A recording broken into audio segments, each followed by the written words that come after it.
Homeland Security Secretary Kristi Noem.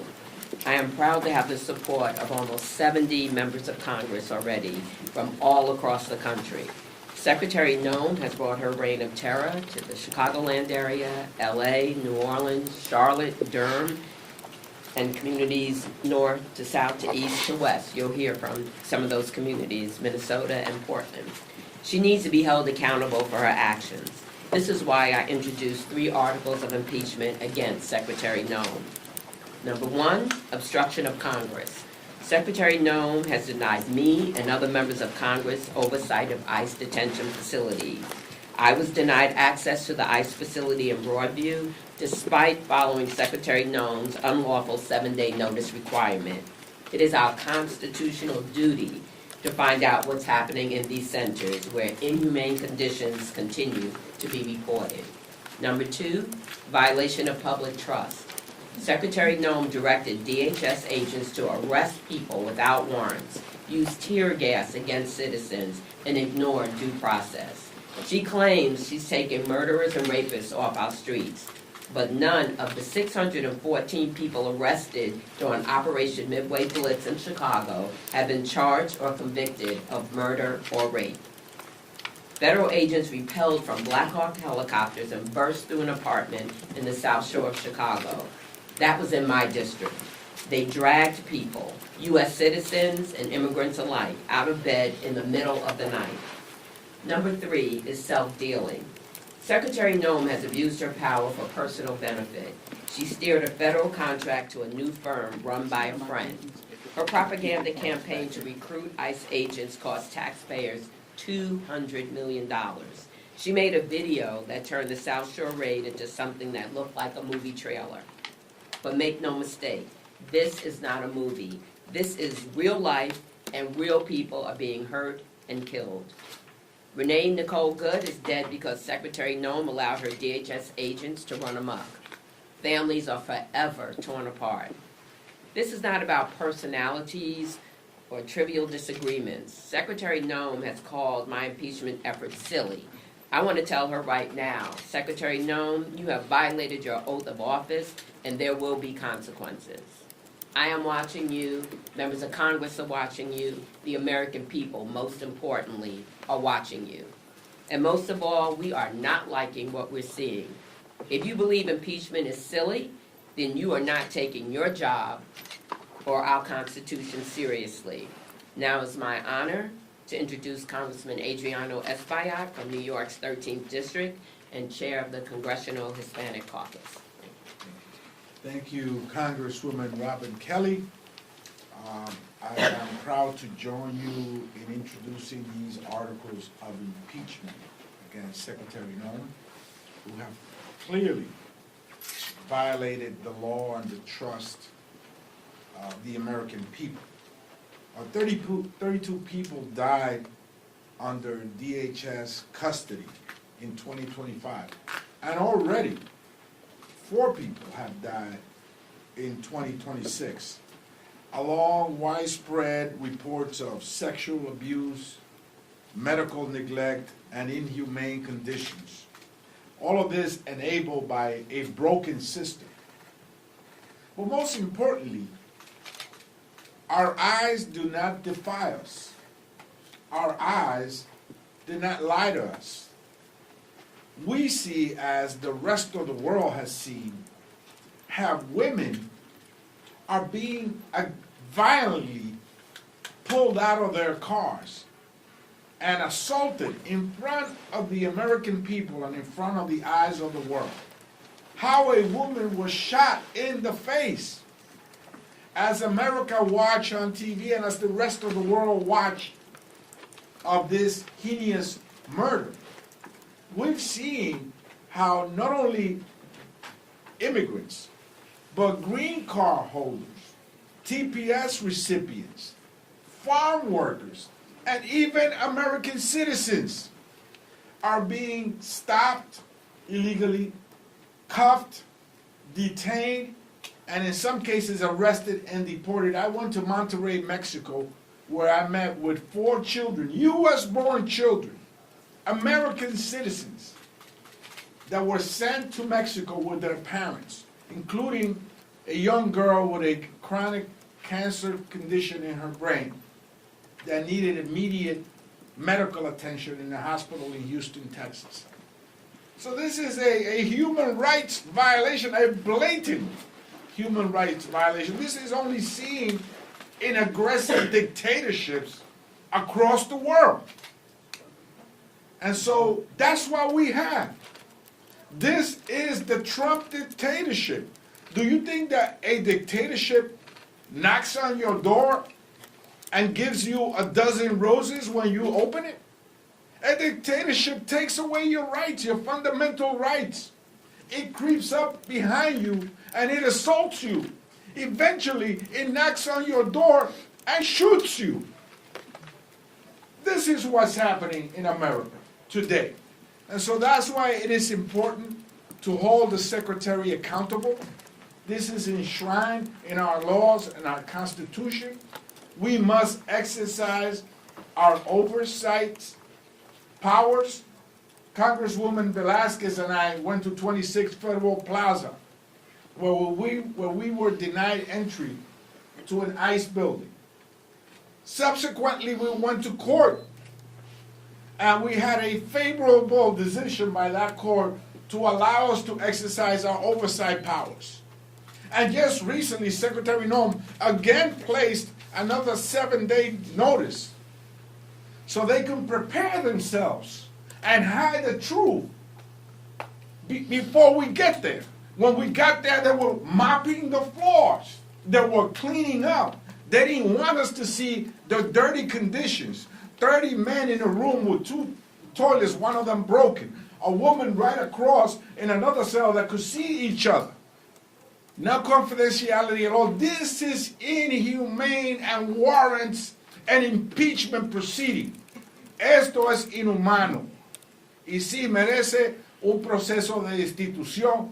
Por eso estoy aquí con la congresista Kelly para unirnos a este proceso que lo garantiza la Constitución de los Estados Unidos. Gracias. Oh, I'm sorry. And now allow me please to introduce Congresswoman Maxine Dexter from Oregon's 3rd District. Thank you so much for joining us today, and thank you to Representative Robin Kelly for meeting this moment with action and moral clarity.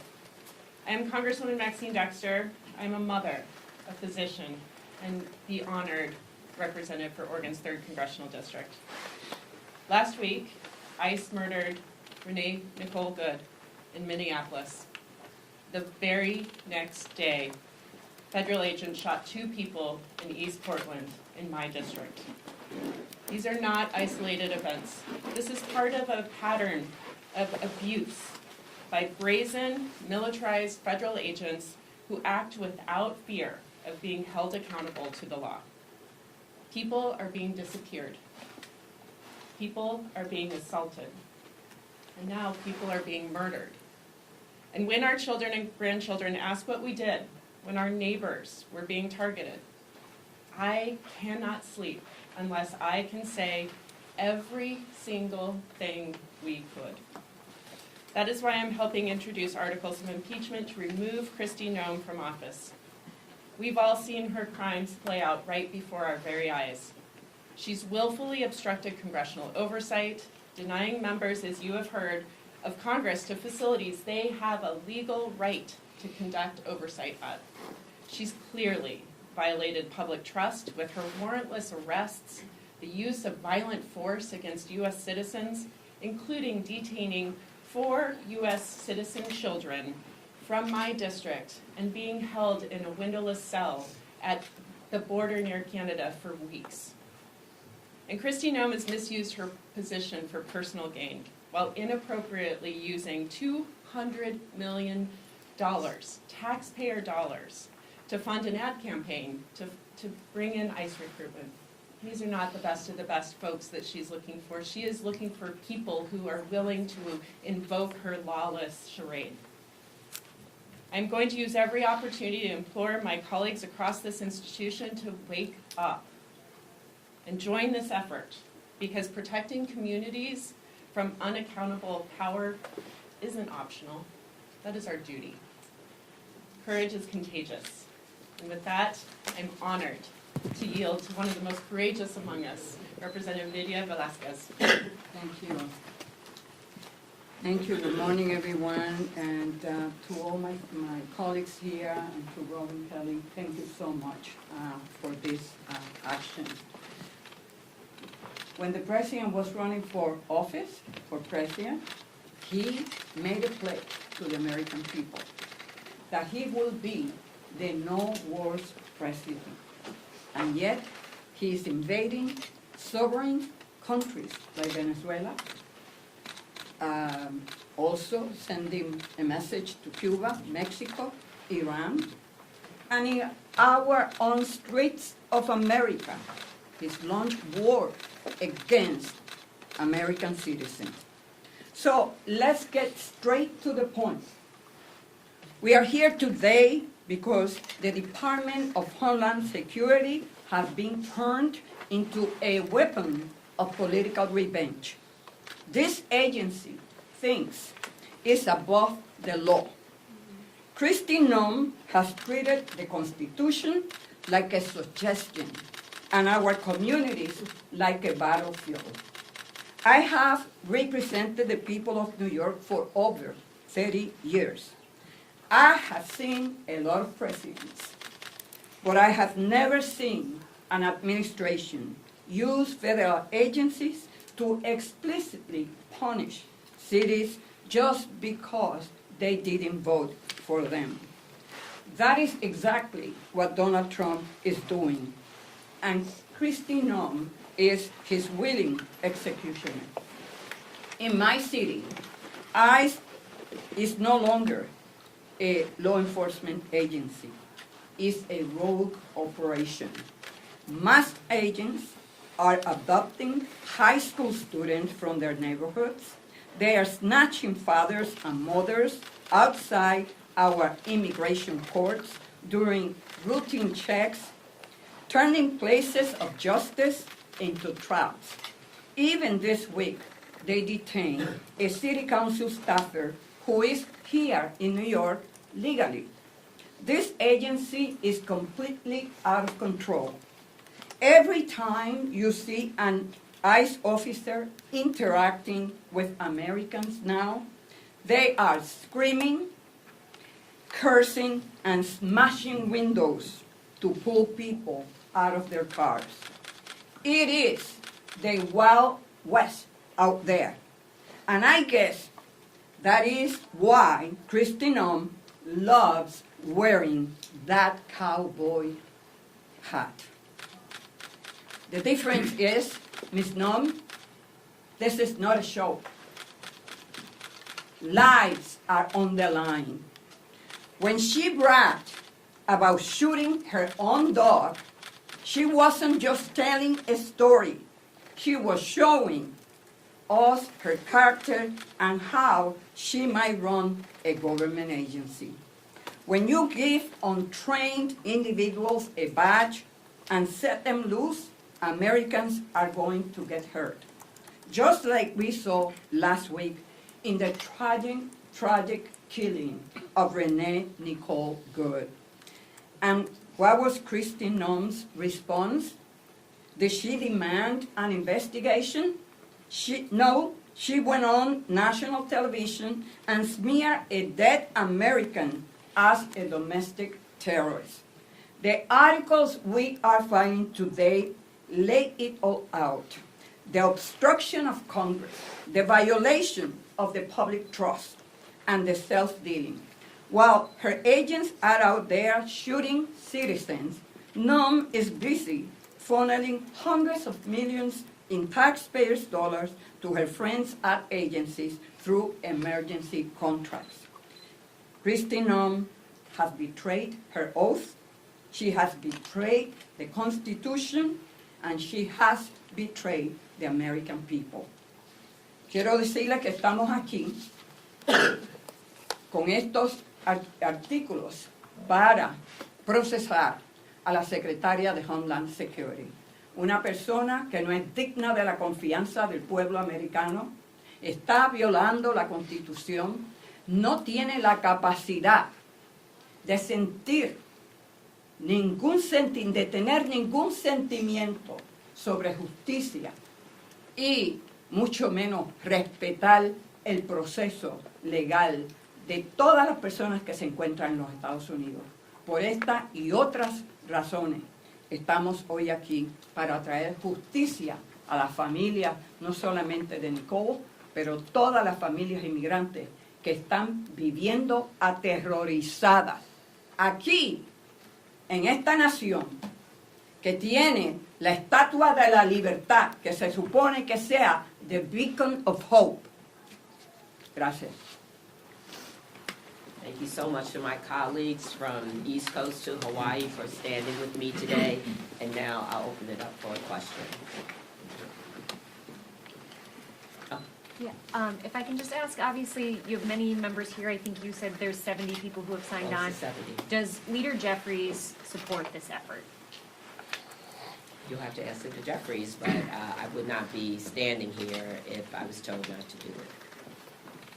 You know, there was some, So you've spoken to him directly about this? yeah, our staffs have spoken.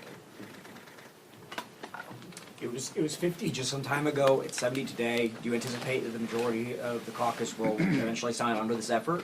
Yeah, I expect more to sign on. That's what we're doing now, trying to build more sponsors of the legislation. I mean, people joined on quickly. You know, when I put it out there, people contacted me almost immediately, and it's been growing and growing and growing as people find out about it. And just to follow up to that, have you encountered any resistance from Democrats? Not really. You know, I can't say there's all different kind of people. If you look at who signed up, you know, in all different caucuses, as you see right here, you know, there's many different people that have signed on. So, no, not really. I wanted to ask, why do you think so many folks have signed on? There are a lot of proposals around reining in ICE, reining in DHS.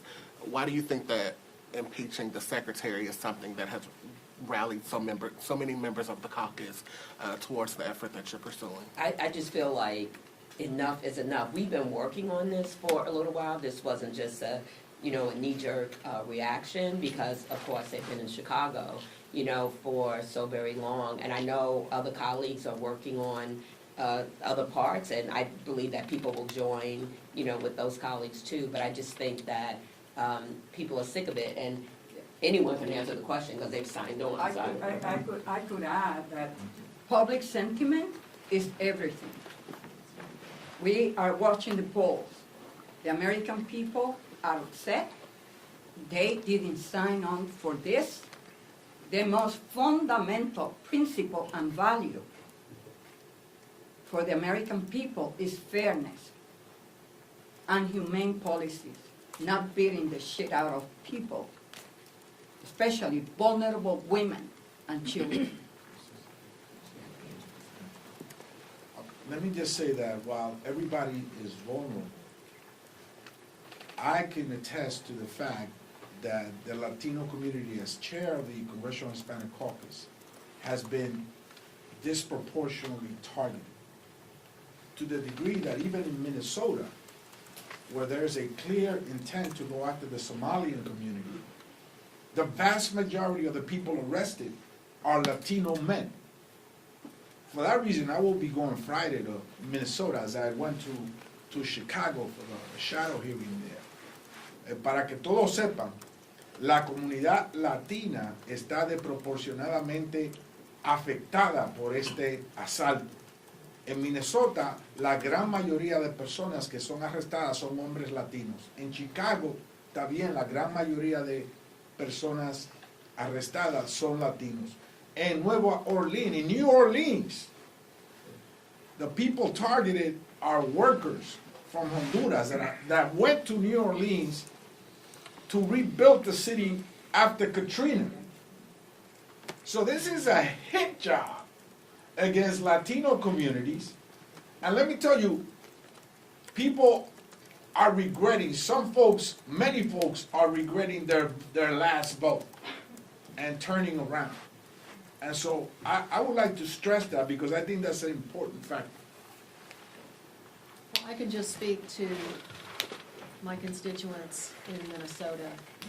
We are being terrorized by Homeland Security and ICE and Secretary Kristi Noem's orders in the state of Minnesota right now. And let me be clear, I'm from a swing district in Minnesota.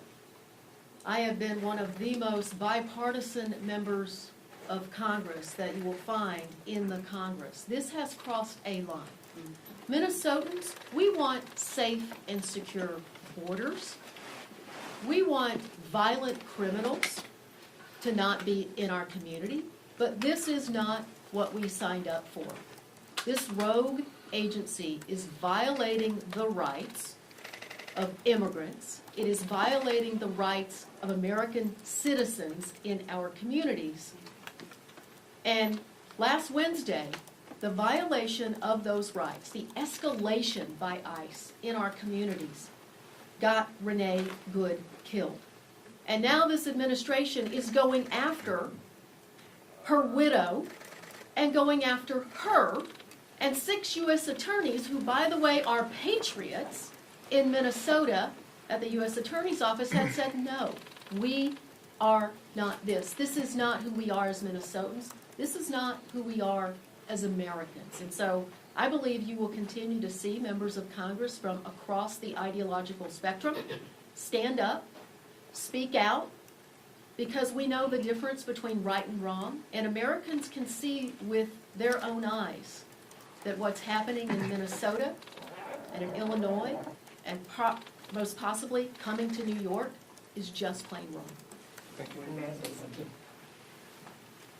Americans across this country have been protesting what they see with their own eyes and the lies that they're told, which are belied by the things that they're seeing.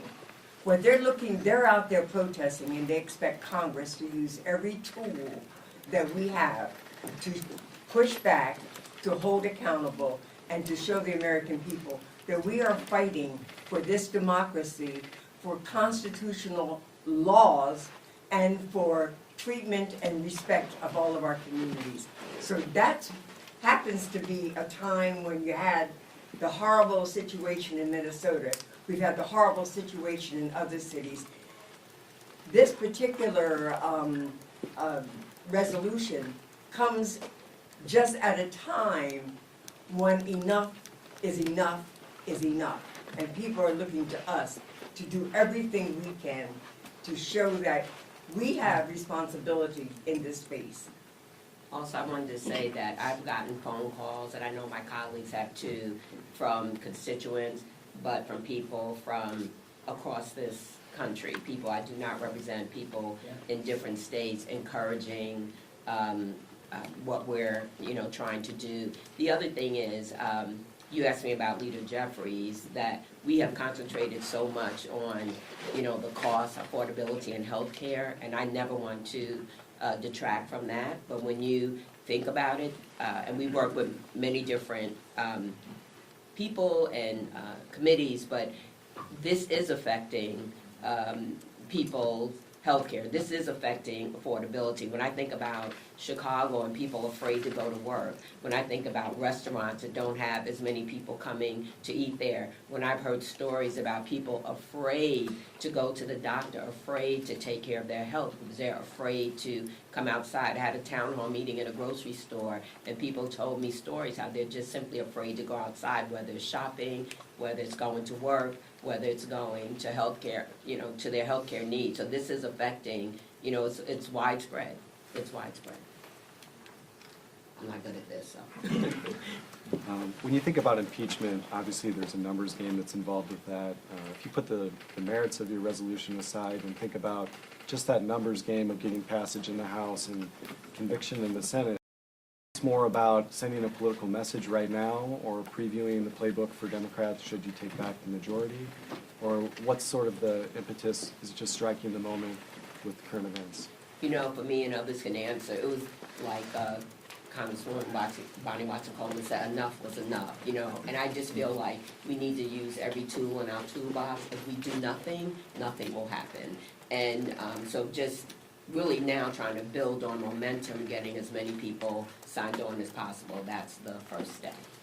If I can just add, we cannot be cynical at this moment. We have to stand up for our country, and if we are cynical that nobody's gonna join or we're not gonna get it passed, nothing happens. And we proved that with the ACA extended premium, or the tax credit extension. People thought that there was no way that we would pass that in the House, and we have to continue to message what's right. The American people can see what's happening is wrong. They want us to act. I had a town hall in less than 24 hours where standing perpetual applause for impeaching Kristi Noem. Like, the people want us to do something, and that's our job. You talk about using every tool in the toolbox. If this effort does not gain enough momentum, what other options are House Democrats considering? There's been a lot of talk of defunding ICE through the appropriations process, also abolishing ICE. What options are on the table? Well, actually, I think at this point, all options are on the table. We just have to see, what's going to work, and we have to have, more discussion around it. But yes, I've heard conversation around that too. But those are all tools in the toolbox that we have to look to. I'm hoping, maybe I'm an optimist, but I'm hoping against hope that when she sees, as people have talked about, the momentum, the public, the polls that are so much against what she's doing, that she will realize that she's a public servant and that she's serving the American people, and the American people do not like what she's doing or what they're seeing. Thank you. The situation in Portland's been brought up. When we talk about this, DHS side of the story is that the individual involved driving the car was a member of Tren de Aragua, or believed to be a member of Tren de Aragua. They're alleging that the driver weaponized their vehicle against law enforcement. Is it okay to be lumping these cases together, consider that Renee Nicole Good was not a member of a gang, and does that hurt the effort at all? Yeah, what I'll just say is that the first and foremost issue is that people have rights. Due process is available and a right to every single person in this country. You do not become the executioner because somebody is driving away, and that is absolutely a principle that our law enforcement in Portland has really been very intentional about rebuilding trust in the public right now. So these sorts of lawless activities undermine trust with our public officials, our law enforcement agencies that really are doing the right thing. So I think it's important that people get their day in court, that they are prosecuted if they are criminals. This is the same issue when Abrego Garcia was taken to El Salvador. It is a right to be able to prove your innocence or be found guilty in a court, and that is what these folks are not getting. And even though you differentiated with Renee Good, they still called her a domestic terrorist. So, thank you guys so much. Thank you. Thank you.